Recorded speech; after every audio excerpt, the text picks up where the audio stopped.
সংখ্যালঘু বিধায়ক। সংখ্যালঘুদের তো উন্নয়ন হয়েছে, আবার কি আলাদা করে সংখ্যালঘু উন্নয়ন? আমরা তো সবকা সাথ সবকা বিকাশ করি। দপ্তরটা তুলে গত দেবেন? 80 বছর ধরে সংখ্যালঘুদেরই উন্নয়ন হয়েছে, অথচ তারা গরিব, তারা অশিক্ষিত, তারা ক্রিমিনাল কেন? এবার তারা নিজেকে প্রশ্ন করুন প্রথম, আর ওই পার্টিগুলোকে প্রশ্ন করুন। বিজেপির কোনো দায় নেই সংখ্যালঘুদের উন্নয়ন করা।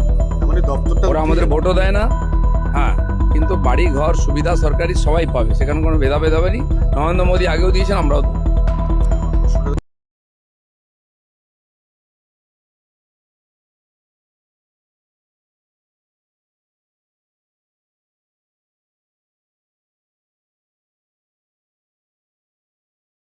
আমাদের সব থেকে এখানে আশেপাশে দেখছি একটু খাবার একটু অসুবিধা হচ্ছিল, তো আমি দেখলাম কি এখানে একটা ছোট্ট একটা চায়ের দোকান করব। তারপরে চায়ের দোকান থেকে ভাবছি ছোট্ট একটা ধাবা করে দিই। ছোট ধাবা থেকে দেখছি এবার একটু সাজিয়ে দিই। এই আস্তে আস্তে করতে করতে এইভাবে হয়ে যাবে, আমি নিজেও ভাবতে পারিনি।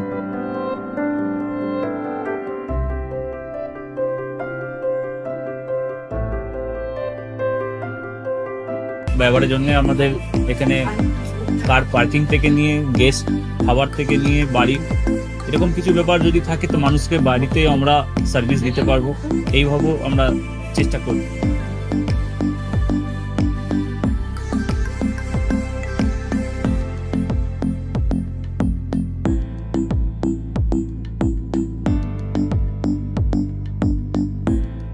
একদম সাধারণ, বাইরে থেকে অনেক চিপ বেস্টের মধ্যে খাওয়াটা কোয়ালিটিটা সবসময় পাবেন।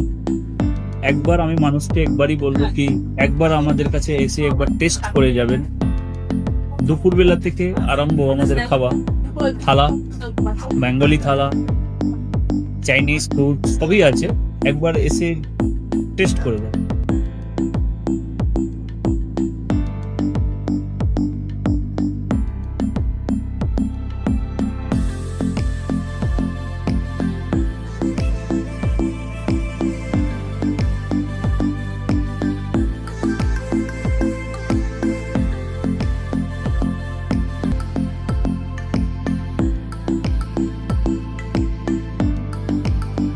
আপনার চ্যানেলের মাধ্যমে বলি একবার আসুন কেশরী ধাবাতে, দেখে নিন।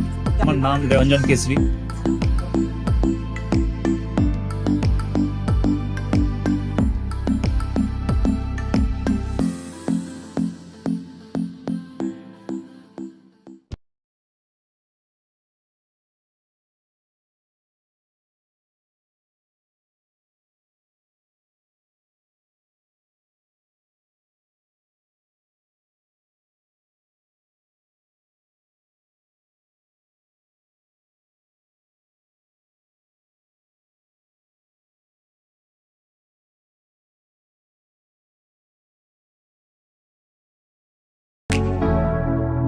Keshari light house, Keshari light house এবং কেশরী লাইট হাউস নিজেদের রান্নাঘরকে আরো অত্যাধুনিকভাবে সাজাতে, সমস্ত কিছু পেতে চলে আসুন নৈহাটি গৌরীপুর চৌমাথা বাজার কেশরী লাইট হাউস।